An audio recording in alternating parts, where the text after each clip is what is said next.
Some people believe that Texas Tech's new rebrand is God's gift to earth. Others see it as throw up. Is Houston legit and TCU Heisman-winning quarterback? This is the Dose Grande Squad. You're talking ball with the Big 12 squad.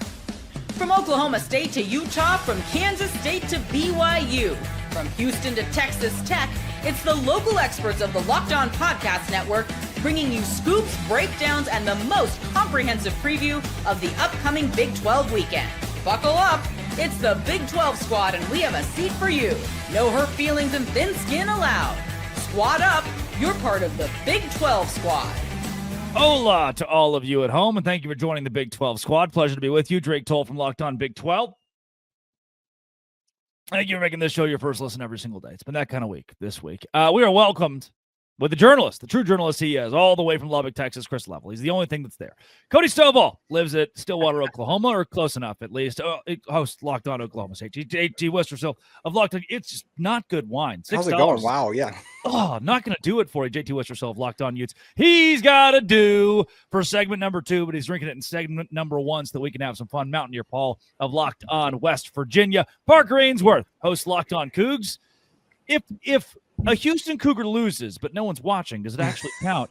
Darian Gray, they call him the mouth of the South. Locked On Horned Frogs, all things TCU. And Kevin Play his music. If you get bonus points for losing by 1 score, man, Kevin Borba would be undefeated in the bonus points category. This is the Big 12 squad. Thanks for making our shows your first listen every single day.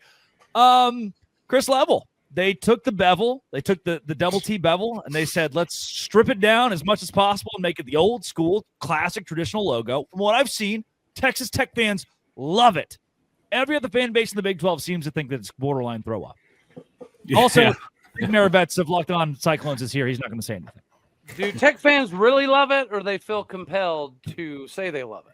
No, I think overwhelmingly they love it. Not it's not 100%. They're not going to do anything, but yeah, this was well received for the most part locally, and I've seen a lot of chatter out there, but I really wasn't. It wasn't for everybody else. It was more for your fan base, I guess. This was my favorite logo, so it's what I grew up with. This was. And I'm sure I like it personally because I love a good throwback logo. And it feels like Texas Tech has gone back to the throwback. However, I'm sure they paid between $3 and $5 million to some PR firm for the rebrand. And it's just the red tee with a black outline. They really couldn't have dumbed it down much more. Yeah, I don't know what they would have paid because they were all their logos from before. I do know they paid a lot of money 26 years ago for what is now going away, and that frustrated everybody. Like, what are we doing to screw up our logo with all these bevels and all this stuff? But I didn't know that everybody would have such an opinion on a logo. But hey, man, that's where we are. Why is it timing now? Right, Why they now? didn't pay for nothing. They got that out of clip art or something. Yeah, the paint pad. But there's a variety of different logos. But it is. That's the basic. They did it right now because they wanted to give a heads up to retailers. Adidas was involved with this. And they're doing some things with their facilities that were going to take some time, and it's homecoming this weekend, so this is what their reasoning was on why they wanted to release it now. But yeah, I mean, I didn't even know we were going to talk logos, but here we are. It's homecoming I thought homecoming was last week's game where they were a majority of the fans in Houston. I thought that was them coming home where many of them live in the place of black gold. Parker, here's the deal though.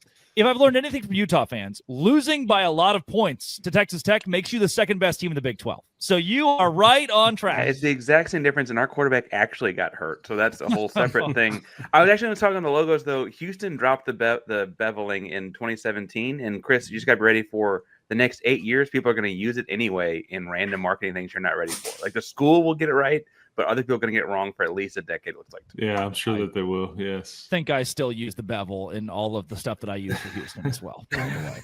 My bad. Yeah. Speaking of. Yeah. Let's go there, though. I do think, Chris, we have established that Texas Tech, and I mentioned it on my show this week, Texas Tech's the best team in the Big 12, and it might not be close. You face two what I think to be pretty good, if not great, Big 12 defenses in Utah, you're welcome, JT, and Houston.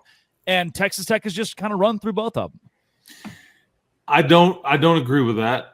That hurt. Great, awesome. Yeah, you host Locked On. I You can agree with it. I don't agree with it. However, I think if they go 2-0 in the next 2 weeks, because I think that's a big game in Salt Lake Saturday night. I think it's a really big game. I think, and I've said this before, and you guys have heard me say this. This is still Arizona State's league. They're undefeated in the league. And I think they have played two really good teams too. And I know that you cue the Baylor jokes and all that, but that's still a tough place to go win. They beat TCU when they why didn't is look it a their tough place best. to go win? It wasn't this past weekend. Because everybody left. I don't understand where were the fans in Waco. It was so hot. It was way too hot, obviously. Okay, yeah, it's but I if you were to beat Arizona State, I would feel comfortable saying that you've now crossed a lot of your hurdles. But short of that, I still think this is Arizona State's deal. So we'll see. But 2-0 in the next 2 weeks, and I would tend to agree. Wait, why isn't Nick objecting? He was last week. Did something happen? Was there a disappointing loss? Did I miss him? Yes. And Cincinnati's sneaky good. I saw that movie. They are. What I say last week? What I say last week? The Arizona State of this year. Yeah, I mean, I saw that movie up close last year in Lubbock, and Texas Tech beat them 44-41. The majority of those guys are back. They go into Kansas and beat them without Corleone.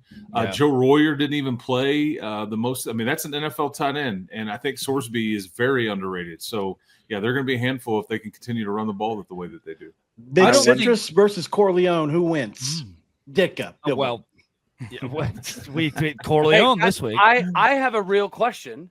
Oh. As opposed to a fake one. Anybody other than Texas Tech or BYU representing the Big 12 moving forward, anybody other than that would be kind of a disaster because Arizona State did lose to Mississippi State. That's going to be a black eye. That's perception-wise not viewed positively on the Big 12. Cincinnati, we're talking about them. They look good, but they lost to Nebraska, which is not exactly a heavy hitter in the Big 10. So if those are some of the schools that move on to represent the Big 12 post Arlington, I think that from a national perception angle is probably problematic. Yes. If you are a fan of a team who sucks right now, UCF or Oklahoma State, West Virginia, hello, Paul. Good to see you. Very nice to have you. If you're a fan of a team that's not playing very well, and you want the Big 12 to beef itself up, to be in a good position next season, where the more that you win, you're winning in a legit conference. It is imperative that your undefeated stay alive. I mention it on my show all the time. It's like Santa Claus. Tim Allen murders Santa Claus, like cold blood. Santa's dead. Tim Allen becomes Santa Claus. Once you start winning in this league, like BYU and Texas Tech, the more you win, you get to stay old St. Nick. The country's talking about you.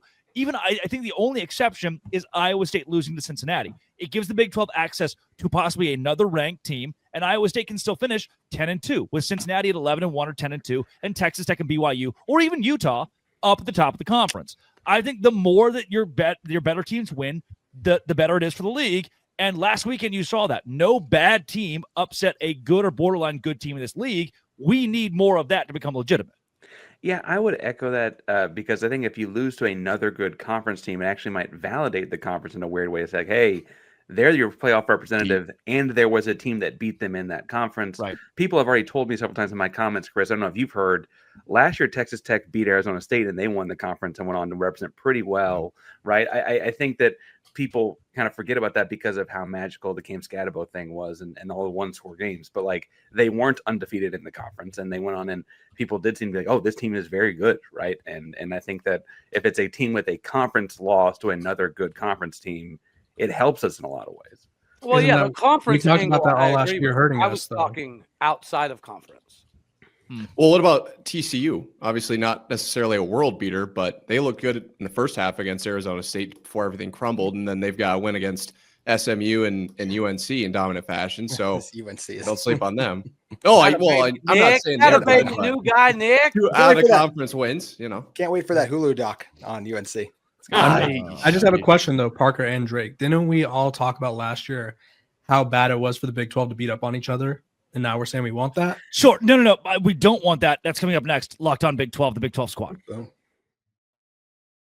Hey, ad break. Today's show is brought to you by SupplyHouse. Look, I got my first house in September, and it was a fixer-upper. Still kind of is a fixer-upper, but the only reason that there have been such great improvements so fast is due to SupplyHouse. SupplyHouse is exactly where I go to feel like the professional repairman. There's HVAC, plumbing, electrical items, the most trusted brands in the business. Real-time inventory, honest lead times keep you from punting projects, while their industry-leading customer service is top-notch. Need parts? Fast project? SupplyHouse. Next day delivery. That's a game changer. Join for free with their free Trade Master program today and score serious perks like priority shipping, lower prices, dedicated support line. SupplyHouse.com to sign up for free. Use promo code SHCollege5, all caps SHCollege5 for 5% off your first order. SupplyHouse.com. Real people, real service. That's all at SupplyHouse.com. Today's show is also brought to you by, of course it is, FanDuel. FanDuel is exactly where I go to win money. If there's one thing that I like, it's the M word. And when money rolls into my pocket, because at FanDuel, I can go in right now and say that TCU is going to beat Kansas State on the road. They're 1.5-point favorites, and I can take that all day long. I'm a happy camper. And FanDuel right now is giving you a great deal. This NFL season and college football season, put $5 down. If your bet wins, FanDuel gives you $300. $300 in bonus bets if that $5 hits.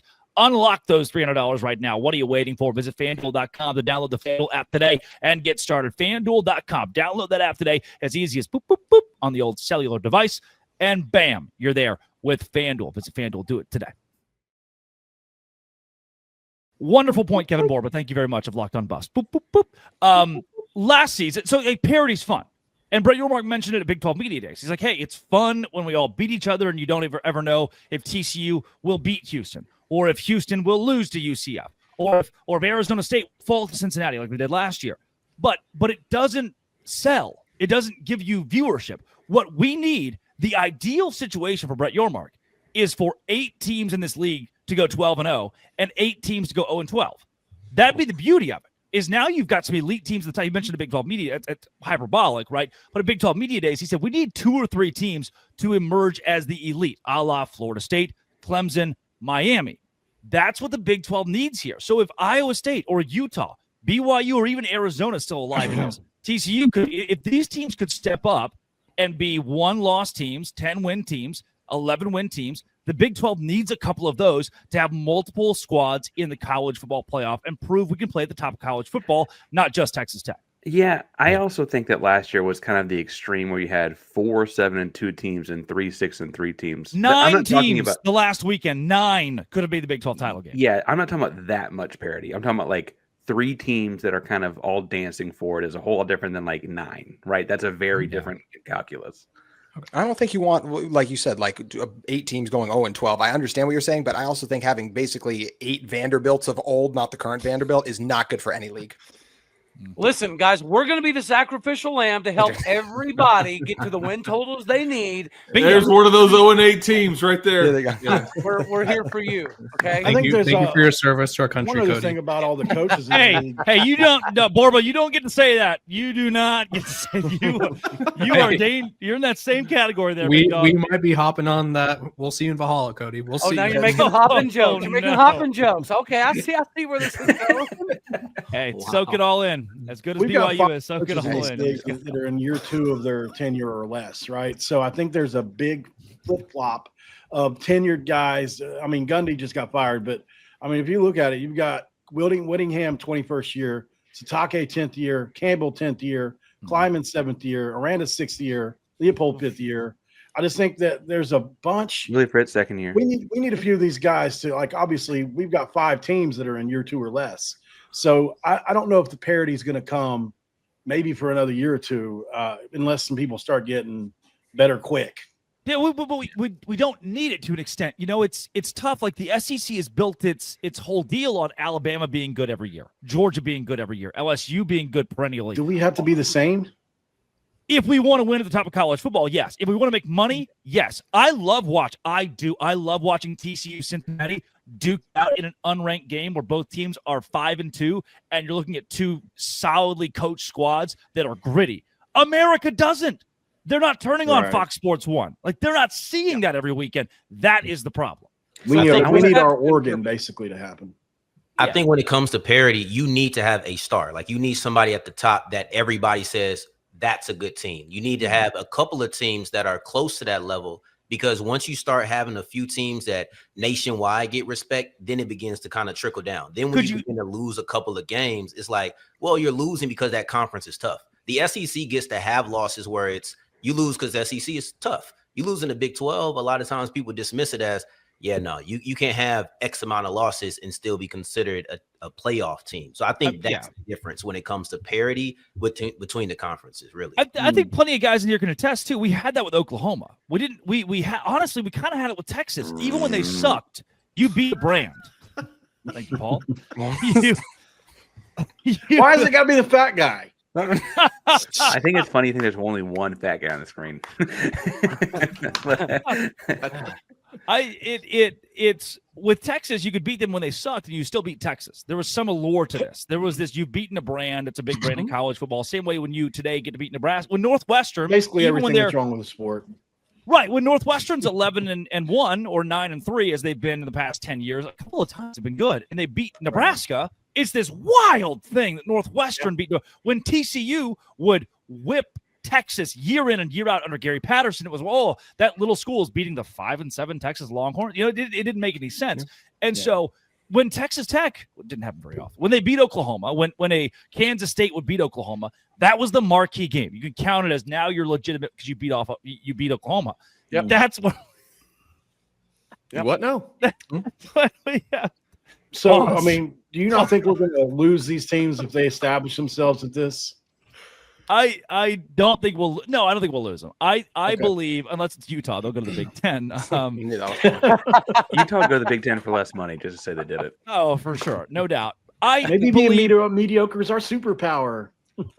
That's where the ACC feels like it is now. Is the good teams in the ACC want to get out, and the Big 12 lacks a true superpower. So the Big 12 has continuity. The Big 12 has cohesion, and ultimately, cohesion is what's keeping the Big 12 out of the conversation for what the SEC and the Big 10 are getting at the top of college football. I mean, you nail it. Well, okay, can I go a step further? And this is where I've mentioned this on my show. And I look, you can berate it all you want. Be like, hey, this guy talks about Texas Tech and BYU a ton, or Utah. I mean, I talk about Utah quite a bit as well. You do. And it's because those three schools, by and large, right now, are bringing the viewership. It's because we like making fun of Utah, Drake. Colorado in that 4-hole, we understand Colorado and Deion Sanders are like Deion Sanders is the entity that is making Colorado a viewership experience that America wants. Outside of that, BYU is because of a religious affiliation. Texas Tech is because a large fan base, but also they're now the investment. People will like to see the investment. Utah for historic and premier winning the last 25 years. So those are the schools that bring in the viewership right now. West Virginia also in that category as a brand that people loved 15 years ago. But right now, it's Colorado, BYU, Utah, and Texas Tech. The more they win, the more the Big 12 wins. Because I can guarantee you if tomorrow Vanderbilt, Mississippi State, Arkansas are the top 3 ranked teams in the SEC, they're losing viewership in the SEC. It's all a brand game here. So the Big 12 needs its biggest brands at the very top of the conference. And look, and I mentioned this. Now, here's I'll hit an ad break. I'm passionate about this topic, actually. We need Clemson, Locked On Big 12 Squad. Today's rant is brought to you by Mazda. And I love Mazda because it's this Japanese craftsmanship that is mixed with such passion and pride. And it's the same thing that we see out of our collegiate athletes every single week, delivering confidence with every ride, more IIHS top safety picks than anyone else in America. You can make everyday drives feel like anything but. Like our players, we sweat every detail because when you've made every move count, impossible becomes irrelevant. Mazda, move and be moved. Visit a Mazda, test drive a Mazda, see a Mazda today. Today's show is also brought to you by Quo, formerly Open Phone. Look, Quo is going to keep money in your pocket. It's a great opportunity for you to never miss a phone call. You need a phone system if you're a business owner that keeps you connected 24/7. If those are going dead or going to a voicemail and you can't have anybody answer it, you could be losing out on possible money. Number one business phone system that streamlines customer communication, works right through an app on your phone or computer, and it connects all your employees. Whoever you want to could answer the phone night and day and say, hey, it's me. And an AI-generated agent is a game changer, can answer after-hour calls for you and capture those leads. See why over 90,000 businesses trust Quo, formerly Open Phone. Get started. QUO.com/LockedOnCollege for your first 6 months, 20% off. QUO.com/LockedOnCollege. First 6 months, 20% off. Quo, no missed calls, no missed customers with Quo. All right, Level. I'd like to start with you here. I think so. Clemson, 20 years ago, no one gave a rat's ass. They didn't care. Clemson wasn't a thing. They had won a national championship in the 90s. Ken Hatfield, I think, maybe Danny Ford. And after that, they go away. They're not a good brand. They're firing coaches. In that context, anyone can be a Clemson. If for 10 years you win 2 national championships and go to 5 college football playoffs, America's watching you. America's talking about you. Oklahoma State could be this. Utah could be this. TCU, West Virginia, Texas Tech, Houston. But it takes winning at an elite level. We've proven Virginia Tech did this for that 10-year run under Beamer, where America was like, oh, wow, Virginia Tech. Now they're irrelevant. If for 10 seasons you are winning at a consistent rate, Chris Level, I think the Big 12 can build its own Clemsons via schools like what Texas Tech is doing right now.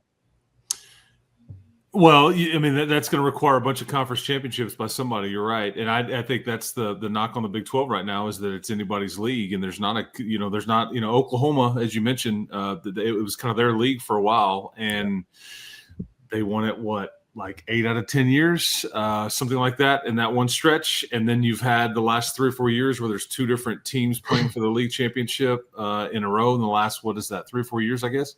And I don't know if you can because this is new to BYU. This is new to Texas Tech. Texas Tech hasn't won an outright conference championship since the 50s. They've won 2 conference games this year to this point. Yeah, I mean, so this is all new. I know what you're trying to do. I know that it is like, I think to Darian's point, if you have an alpha or a couple of alphas that everybody recognizes and everybody is chasing and comparing yourself to, I think that in a way can be very good for a league, especially if it's nationally known that they are the alphas. But you've got to go earn that. You've got to go win, I think, multiple conference championships. And you guys were talking about Arizona State a while ago. I think that the Mississippi State loss, in some ways, if they have a really good year in the Big 12, I don't think the Mississippi State loss really hurts them. Maybe they don't get in that large, but I think they're kind of a made man in certain extent because of Kenny Dillingham. He brought a lot of that roster back, and because they played Texas so well last year. Yeah. Well, you guys all the time don't like how much credit that Utah gets, and a lot of it just being preseason hype, right? But they earn that by winning 2 conference championships at a P4, P5 level, right? Like that's what it gave to Utah, and I think that's why a lot of people thought Utah could go into the Big 12 and have more success than they have so far. So winning does get you a lot. Utah could have been Clemson. I mean, they were close to that in the Pac-12 by beating up on your perennial power. Like Clemson got it by beating the Miamis of the world. They need to win national titles, but yeah. I think the closest team to being Clemson is Texas Tech, and it's because they're going to be recruiting at an elite level, right? If you look at who wins championships, I would disagree. Win championships. I think the blue chip ratio here, says you have to have 50% or more of your roster be 4 or 5-star players. Sure, but I'm with Level here saying I think Arizona State, if they won the Big 12 this year, win 11-1, they are now closer to Clemson if they start winning playoff. We need the teams. We need Arizona State to win 8 of 10. But to Borba's point, that's really what's going to separate these teams is like a level of recruiting, especially with big people. And that's what, I mean, you just look at Clemson and all the schools we're talking about here. Their lines of scrimmage really are different than what they're surrounded by. Look at Miami this year. I mean, Miami's trenches are just dominating. That guy's ridiculous. I mean, and it's Well, look at you guys.